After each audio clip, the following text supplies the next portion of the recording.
பரந்தூர் விமான நிலையம் எதிர்ப்பு போராளிகளுடைய இன்னைக்கு விஜய் சந்திச்சது மிகவும் பரபரப்பா பேசப்படுது.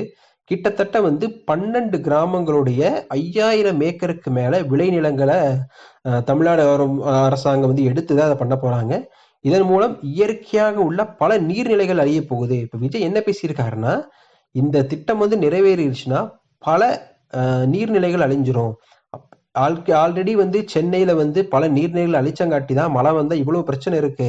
இதை பண்ணீங்கன்னா ஏகப்பட்ட பிரச்சனை வரும். அது மட்டும் இல்லாம திமுக அரசு அந்த மதுரை டங்ஸ்டன் அந்த சுரங்கத்துக்கு மக்கள் எதிர்ப்பு தெரிவிக்கிறாங்கன்னு சொல்லி வேண்டான்னு சொன்ன நீங்க இதுக்கு மட்டும் ஏன் ஆதரவா இருக்கீங்க? அப்ப உங்களுக்கு ஏதோ இதுல ஆதாயம் இருக்கு. நான் என்னைக்குமே வளர்ச்சி திட்டத்துக்கு எதிரான ஆள் கிடையாது. விமான நிலையமே வரக்கூடாதுன்னு சொல்றது இல்ல.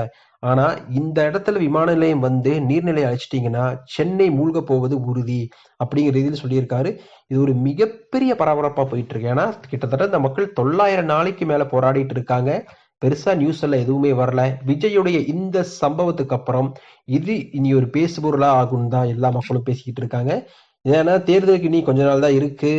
இதே அளவுக்கு திமுக எதிர்ப்பு இருந்தா திமுக மிகப்பெரிய சிக்கல்ல சிக்கும் தான் அரசியல் நோக்கர்கள் சொல்றாங்க.